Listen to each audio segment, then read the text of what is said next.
Welcome to the Deep Dive, the show built entirely around you.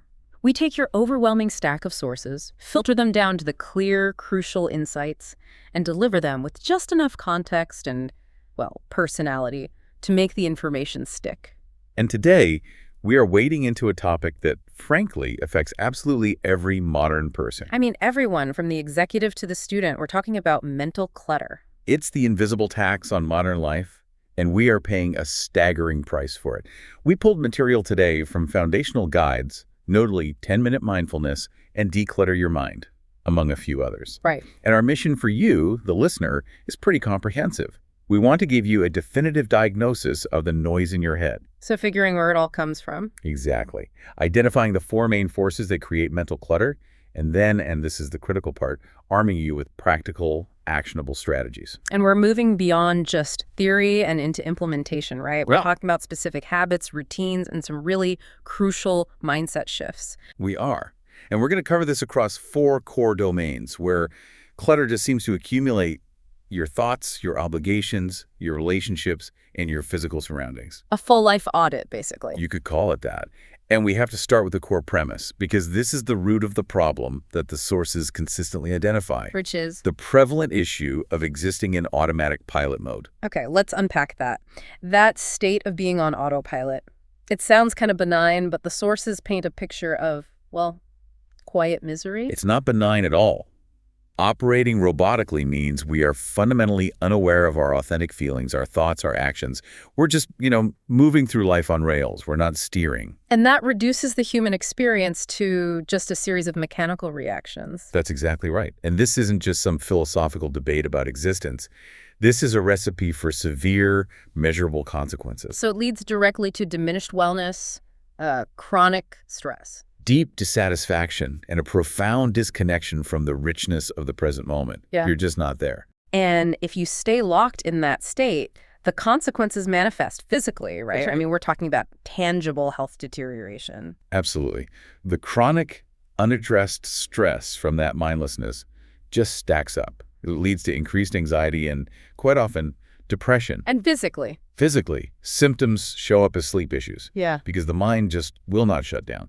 You see generalized pain and an increased vulnerability to illness because stress hormones are constantly bathing your system. So the goal of this entire deep dive is, simply put, to break that cycle. Yes, to achieve clarity, contentment, and long-term better health by finally wresting control of that internal dialogue in your external structure. So let's start with the diagnosis. We need to name these modern demons that are making us feel this perpetual state of overwhelm. Right. When we talk about living on autopilot, we aren't just talking about occasionally zoning out on the commute home. No. We are talking about being permanently stuck in reaction mode. That's the key distinction, isn't it? It is. We are operating in a state of constant reaction rather than, thoughtful evaluation of what is best for us. And the sources draw a sharp historical comparison here that is genuinely eye-opening. Tell me about that historical perspective, because it's so easy to think, well, everyone was always busy. They were, but the nature of the busy was fundamentally different. Our grandparents and great-grandparents were certainly busy, of course. They didn't have all the technological efficiencies we have. Right. Life was physically harder in many ways. But they were not, as we are, inundated with a constant 247 stream of information. Nor did they face a paralyzing deluge of trivial choices every minute of every day. Their mental space was, arguably, more protected and finite. That is such a key distinction. They were busy doing essential tasks, managing their immediate environment. We're busy filtering. Yes, filtering the sheer volume of digital and commercial stimuli coming at us. And that filtering process is the mental tax we pay. And that leads directly to the first major cause of mental clutter: daily stress and information overload. If you are constantly filtering, you are constantly stressed. It's that simple. Excessive stress from information overload, combined with physical clutter and constant decision-making, leads directly to mental health issues. Like anxiety and depression. Exactly. And what we see here is that the mind and body are just inextricably linked. The stress doesn't just stay mental, it always manifests physically.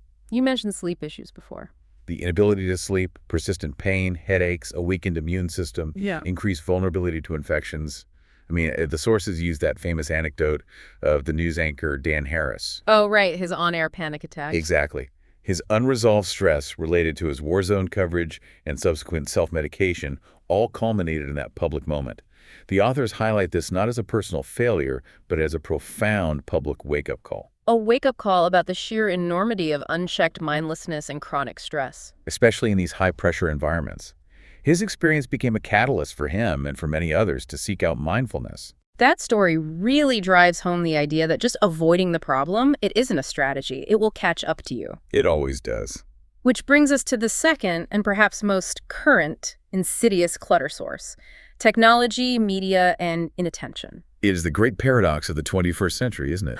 Our gadgets promise connection, they offer convenience. And they do, to a degree. But the relentless flow of data, that constant allure of the smartphone, the blinking notification, it diverts our focus entirely away from the present moment and away from the people sitting right across from us. It's a massive shift in what you could call attention economics. We are trading long-term focus for these tiny, short-term dopamine hits. Perfectly put.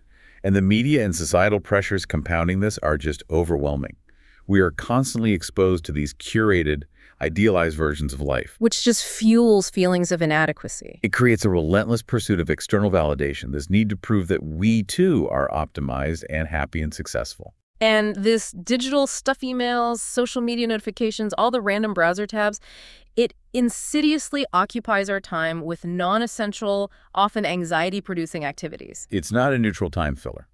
It causes agitation and overwhelm because it prevents deep work, it deters real-world interactions, and it stops us from nurturing our real-life, present-moment connections. So the clutter isn't just the data itself. No.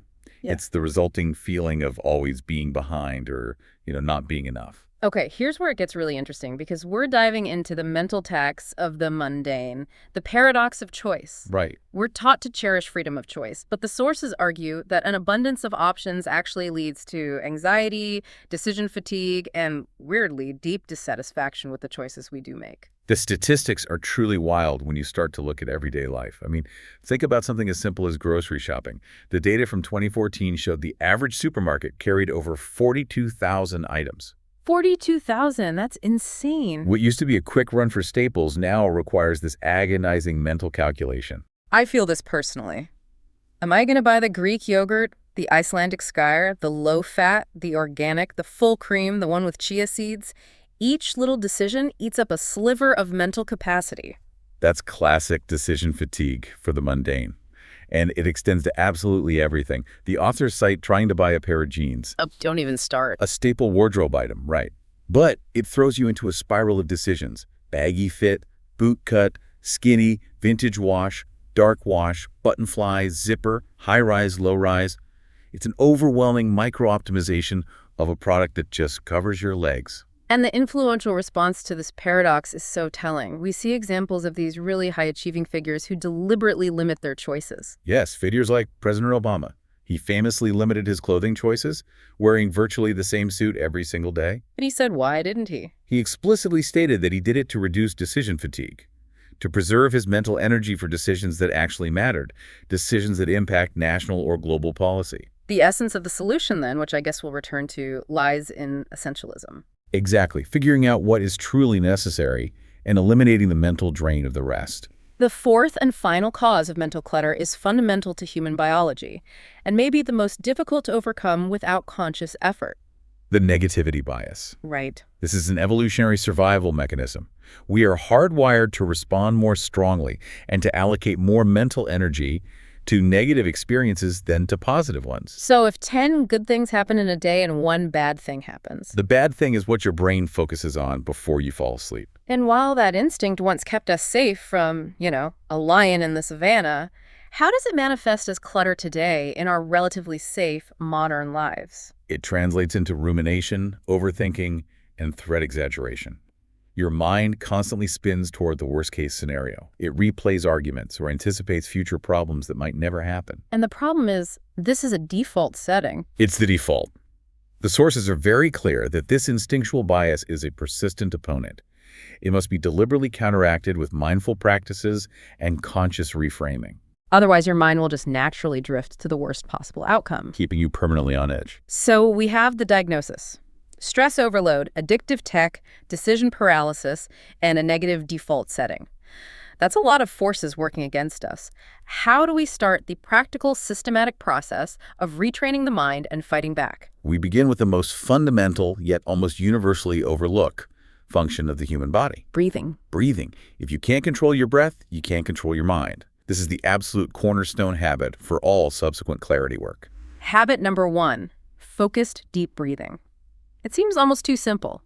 We breathe, about 20,000 times a day, often without thinking. How can we possibly be doing it wrong? Well, in our modern, largely sedentary lifestyle, most people neglect the quality and the depth of their breaths. We engage in rapid, shallow, chest-level breathing. Which is a stress response. It's a stress response, and it actually exacerbates anxiety. Yeah. It keeps the nervous system in a state of fight or flight.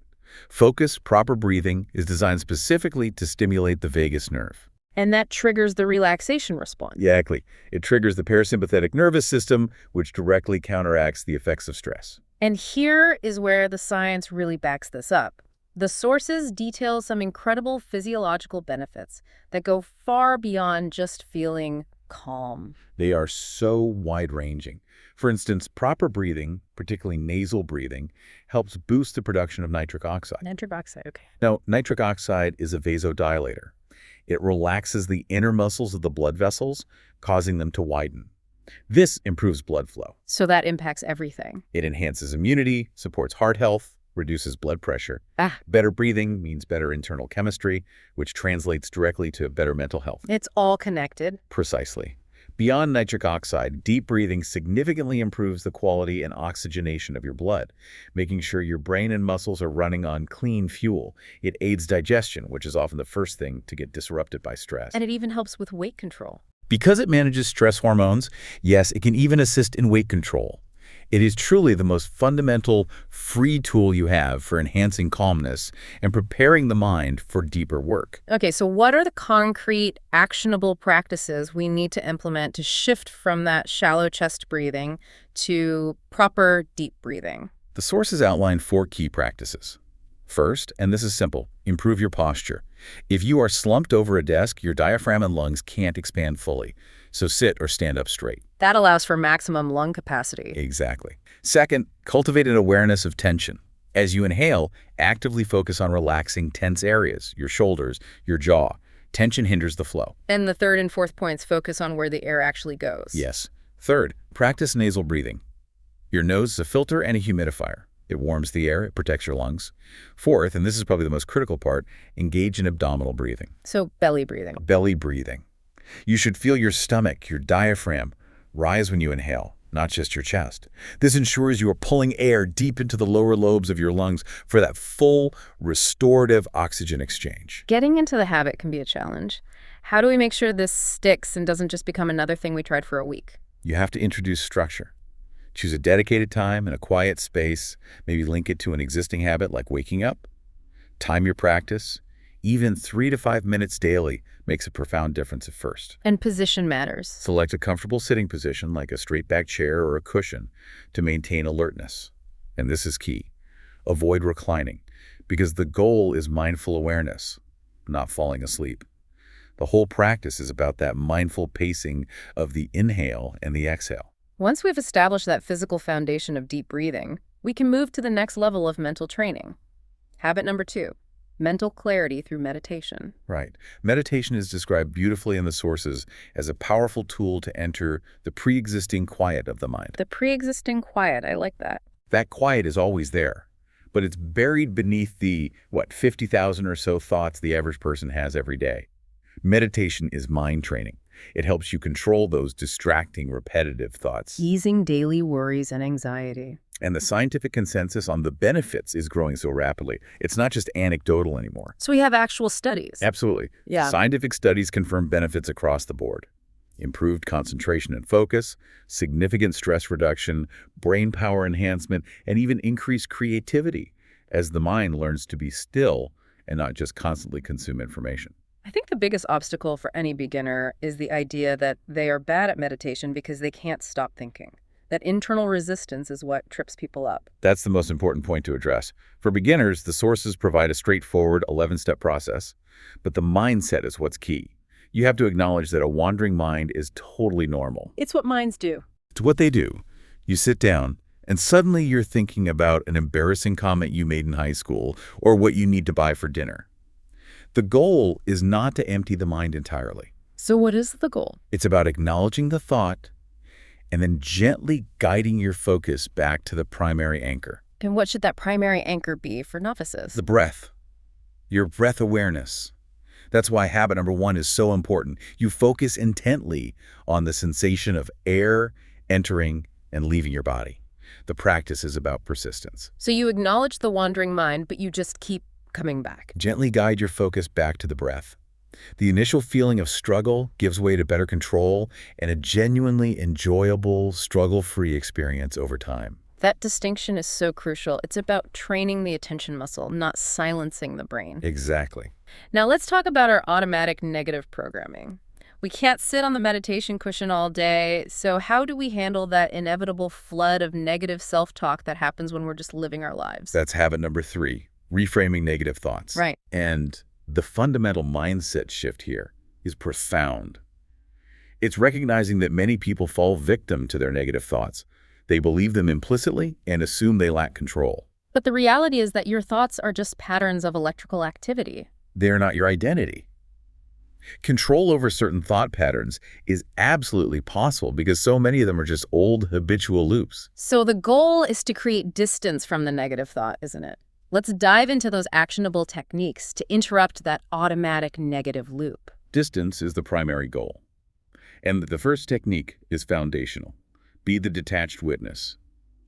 You become aware of the thought without judgment and without becoming the thought.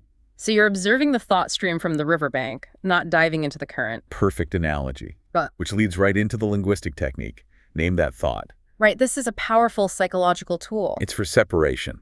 Instead of the thought possessing you, for instance, I'll never get all of this done, you acknowledge it externally. You say, I'm having the thought that I'll never get all of this done. That small linguistic shift separates your sense of self, your identity, from that negative, often hyperbolic feeling. It's incredibly powerful. That helps create distance. But what about those moments when the rumination loop is running really intensely, almost like a panic attack? We need a more radical interruption then. That's where techniques designed to break the physical or mental circuit come in. Techniques like just say no. You vocalize stop internally or quietly, and you visualize a stop sign or a barrier to interrupt that thought loop. Or the famous highly physical approach. The rubber band trick. The light snap of a rubber band on the wrist physically disrupts that negative thinking pattern. But the just say no or the visualization, that sounds great when you're alone. What if you're in a critical work meeting and a wave of self-doubt hits? Are there more subtle interruption techniques? Absolutely. The goal is sensory input, not dramatic performance. A subtle technique could be shifting your attention aggressively to your feet on the floor or feeling the texture of your chair. Grounding yourself in the physical. Or even discreetly rubbing your thumb and forefinger together, focusing intensely on that sensation. This small, conscious sensory input pulls the mind out of the abstract worry loop and into the present physical reality. Before we can even interrupt the thoughts, though, we have to understand where they're coming from. That's know your triggers, identify and write down what specific situations, people, or even times of day provoke those negative emotional patterns. Or physical states like being hungry or tired. Yes. Once you know the trigger, you can manage the environment before the thought spiral starts. And finally, if you find yourself ruminating, the solution is often distraction, but it has to be intentional distraction. What does that mean, intentional distraction? Engage in flow activities or productive tasks that align with your values to occupy your mind. Divert it away from the unproductive negative patterns. Don't just scroll on your phone. So we've got the interruption techniques. But how do we build the positive mindset to actively counteract that natural negativity bias? That requires cultivating gratitude and acceptance. The sources are very clear. The comparison blinds us to what we already have. When we constantly measure ourselves against curated, idealized versions of our peers online or in real life, we feel inept, envious, inadequate. It just destroys our peace of mind. So we must consciously choose to see the glass half full and constantly express gratitude for the blessings and simple comforts around us. But I need to challenge this a little, this notion of constant gratitude. What about when a negative thought is absolutely justified? Sometimes life is genuinely difficult. That's a crucial clarification. Doesn't acceptance just mean giving up? No, acceptance is not resignation. When negative thoughts are justified, you practice acceptance of reality. Gretchen Rubin makes a great point about this. She says an attempt for a pain-free existence is doomed to failure. And that negative emotions are sometimes big flashing signs that something needs to change. Exactly. Instead of fighting a bad situation, you acknowledge it. Acceptance helps mitigate excessive worry by stopping the what-if cycle. It facilitates learning, seeking support, and taking constructive action, rather than just remaining stuck in rumination. So you accept the pain so you can move through it, not stay submerged in it. Precisely. We've established the internal training mechanism, breathing, meditation, reframing. But the internal monologue is so often a chaotic reaction to external chaos. It is. So once we start training the internal thought life, we have to look outward to the structures that govern our time and energy. And this starts with defining who we are at our core values. This is the absolute foundation of intentional living.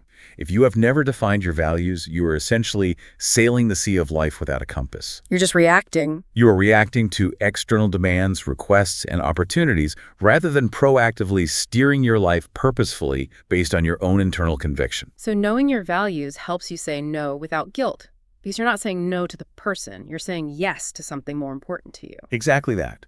Living in harmony with your core values eliminates that internal confusion, that guilt or shame that arises when you take on obligations that violate what you fundamentally believe in.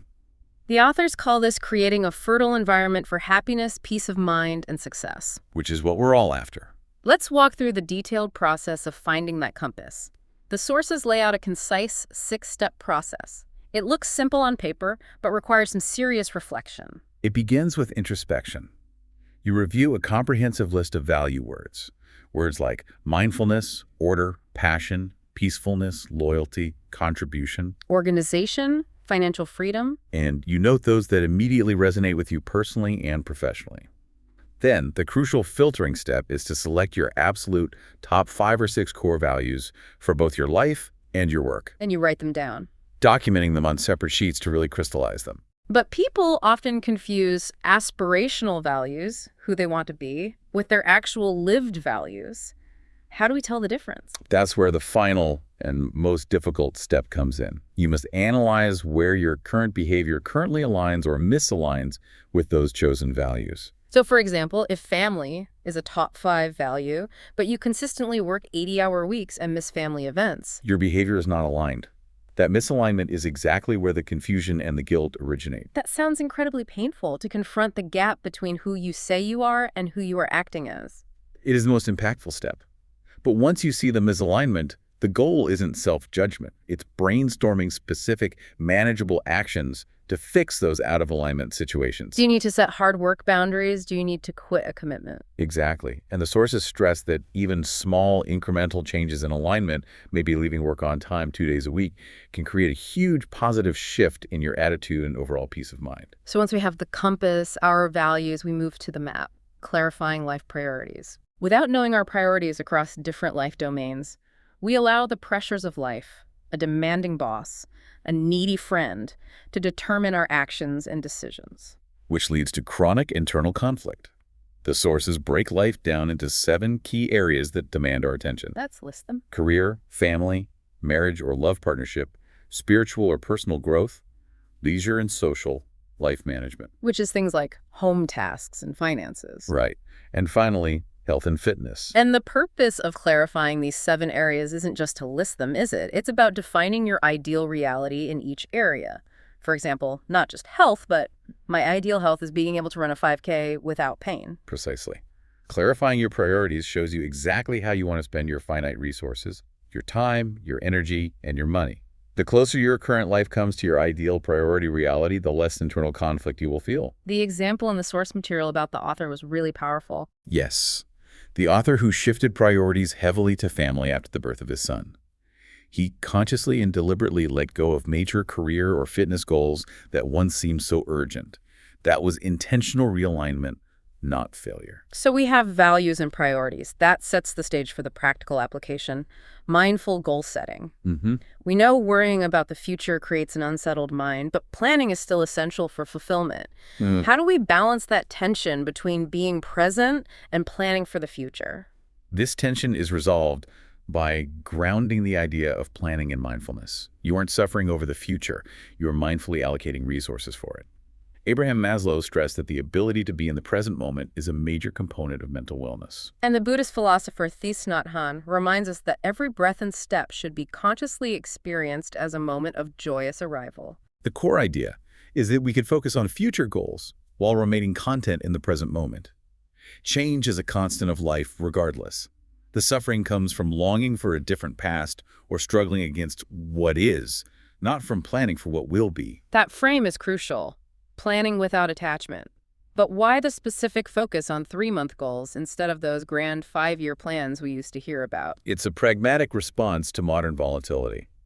In our fast-paced, technologically driven world, long-term goals are constantly shifting. What seems urgent or lucrative today might be irrelevant 6 months from now. So focusing on quarterly goals helps maintain consistent effort. It keeps motivation high because the finish line is visible, and it allows for quick pivots in a shifting environment. It makes the goals feel more achievable and less overwhelming than that daunting 5-year horizon. Let's conclude this section with the ultimate alignment technique, connecting goals to passions.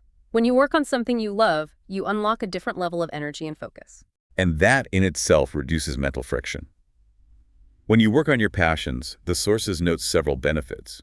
You feel energized in all areas of your life, you attract like-minded individuals, you gain self-confidence, and you experience deep fulfillment. And the sources provide a detailed 14-step exercise to guide this often confusing exploration of what your true passions are. It can be a heavy lift, that's true. The journey starts with deep introspection and vision casting. Step 1 is writing a clear vision of what you want in every area of your life. Then you look at where you are now. Step 2, revisit your current life, recognizing existing positives so you don't feel like you're starting from scratch.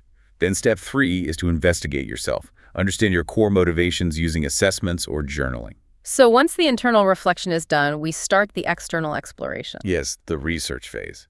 Start reading for 10 minutes a day about your interests. Then narrow the search to find out specific details like required training, realistic salary figures, and how long it actually takes to gain proficiency. This injects reality into the dream. And I think step 9 is absolutely critical before anyone makes a massive life pivot. It is. Decide on a test drive. You have to get hands-on experience through volunteering, a part-time job, or shadowing someone. Because passion projects often look perfect from the outside. The test drive gives you real-world feedback before a full commitment, ensuring the reality matches the dream. And what about the people in our lives? Changing passions or making a big shift rarely happens in a vacuum. No, so step 10 is you must consider other people. Keep close relationships informed about your goals and anticipate some resistance. Keep the lines of communication open. You need support. And finally, making the leap often requires practical financial security. Steps 11 and 12. You need to plan finances by saving money and establishing a realistic minimum income to sustain you. This minimizes financial stress, which is one of the biggest sources of mental clutter. And the final steps. You stay motivated with action. Daily steps toward your passions, however small, alleviate mental distress and provide fulfillment from the journey itself, rather than fixating solely on the end goal. It's the movement that keeps the clarity flowing. So we've covered the internal thought life and the organizational structure of time and goals. Now, let's tackle the external forces that constantly pull us out of focus. Our physical environments and our overflowing schedules. Exactly. Starting with the immediate environment. Simplifying physical surroundings. This is often dismissed as just being neat, but the sources emphasize the genuine, tangible cognitive drain of clutter. It's more than just aesthetics, isn't it? Much more. An abundance of items, piles of paper, clothes draped over a chair, kitchen counters overloaded. It creates visual chaos. Studies, including those from Princeton's Neuroscience Institute, demonstrate that visual clutter directly diminishes the brain's capacity to handle information. And it severely hinders focus. Right. Your brain has to dedicate cognitive resources to filtering out the mess before it can even start on the task at hand. A tidy environment reduces those distractions and aligns your physical space with your priorities. The philosophy here leans heavily into essentialism and minimalism. It often parallels methods like KonMari or David Allen's getting things done.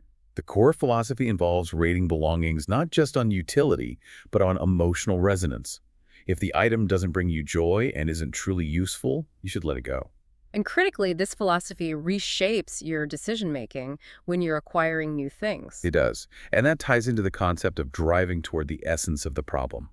When you buy a drill, are you buying a drill or are you buying the hole it makes? That's the core of essentialism in action. By extending the acquisition process, thoroughly researching and focusing on the core problem you are trying to solve, you inevitably buy less. And you buy higher quality items with longer lifespans. This improves the sustainability of your household tremendously. So you surround yourself with a minimal set of objects that satisfy your needs perfectly and don't overwhelm your visual field. Exactly. I love the specific anecdote cited in the material, the example of the Air Jordan shoe collection. Yes, the source noted that by applying this focus and joy criteria, a collector was able to reduce his Air Jordan shoe collection by 70%. 70%. It wasn't about hating the shoes. It was about acknowledging that 70% of them caused a feeling of debt or obligation rather than use or joy.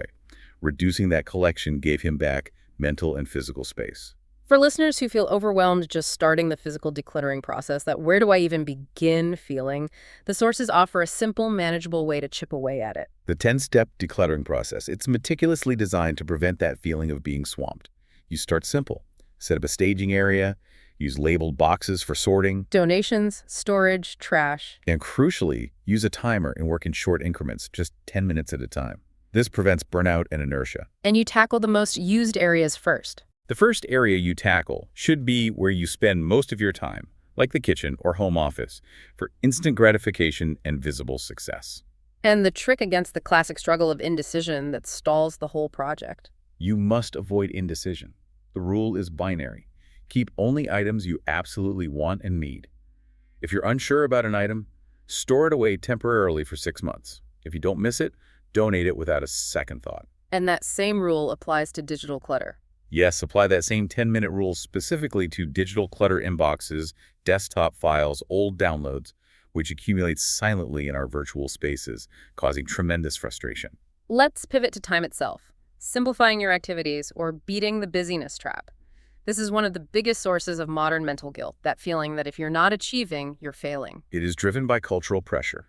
Modern individualistic cultures emphasize external achievement over internal affiliation, fostering this deep urgency to make every moment count. So people feel guilty if hours aren't packed with productive or ego-enlarging activities. Even though time-saving technology has given us historically unprecedented free time, we immediately fill that free time with new commitments to quell the anxiety of not doing enough. Ahmed Safi, who's quoted in the material, captures this perfectly. He asks, what happened to a world where we can have slow conversations about the state of our heart and soul? With pregnant pauses and silences, we are in no rush to fill. We've lost the ability to just be present. We have been subtly conditioned to believe that idleness is the root of all evil. But cutting back, while uncomfortable and even threatening at first, is essential. It is, because constant busyness contributes directly to mental clutter by ensuring we are always running and never processing. So what are the actionable strategies to declutter the schedule and reclaim time for simply being? We have 8 strategies here. First, and this can be the most difficult emotionally, purge your commitments. Write down all personal and professional tasks for the next month and review them critically. And you test letting go of things you do out of guilt. Exactly. Test letting go of those to see if the feared repercussions, the imagined disappointment of others, actually materialize. 9 times out of 10, they don't. That's a powerful experiment, just checking to see if the obligation was real or just a construct of guilt we imposed on ourselves. It is. Second, to regain a sense of control, focus on 3 important daily goals. Instead of a long, demoralizing laundry list, narrow it down to 3 primary critical tasks. That gives you a sense of control and inner peace. You know that even if nothing else happens, the most important things got done. And what about building in space to breathe, beyond just reducing the to-do list? That's build in sacred time. Dedicate moments during your day to genuinely do nothing, to just be. Or take a digital sabbatical. Disconnect from internet-connected devices for a day or even a weekend. This lets your nervous system fully reset. The sources also talk about harnessing deep productivity through focus, not frenetic activity. That's harness the power of flow. Engage deeply in activities that challenge and absorb your attention for 30 minutes to an hour. like writing, coding, or solving complex problems. This flow state enhances productivity and happiness while displacing anxiety. Because your entire cognitive resource is directed at one absorbing task. And finally, a simple yet often difficult one. Leave work on time. Gradually cut back overworking habits to respect your work-life balance. Now let's tackle the biggest mental thief of all: simplifying actions and distractions to overcome procrastination. This is a form of self-imposed mental clutter that creates a constant niggling sense of something hanging over your head.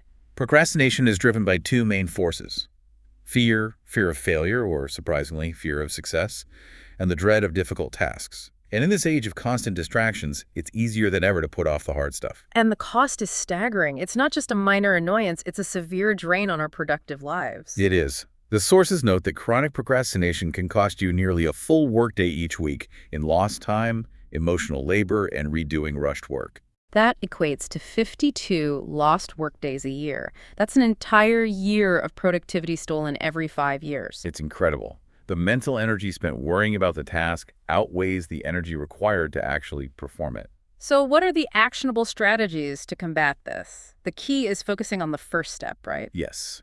You must remove the decision paralysis.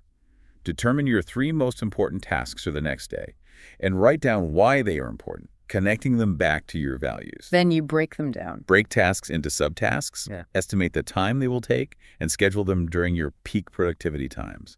And the environment is crucial. Make sure your physical and digital workspace is organized and distraction-free. Turn off notifications, block unnecessary websites, close non-essential tabs. And for getting started, when that dread sets in, that most difficult moment, That's where you use a structured time limit. Set a timer, like the classic Pomodoro technique's 25 minutes, and commit to working diligently only on that task until the timer goes off. when the timer goes off, you take a short, intentional break. But you avoid doing anything that will immediately steal your focus, like checking social media. Mindless tasks should be saved for your least productive times of day, not used as procrastination. Beyond task management, simplifying actions also means bringing mindfulness to activities we usually perform on autopilot, like eating and walking.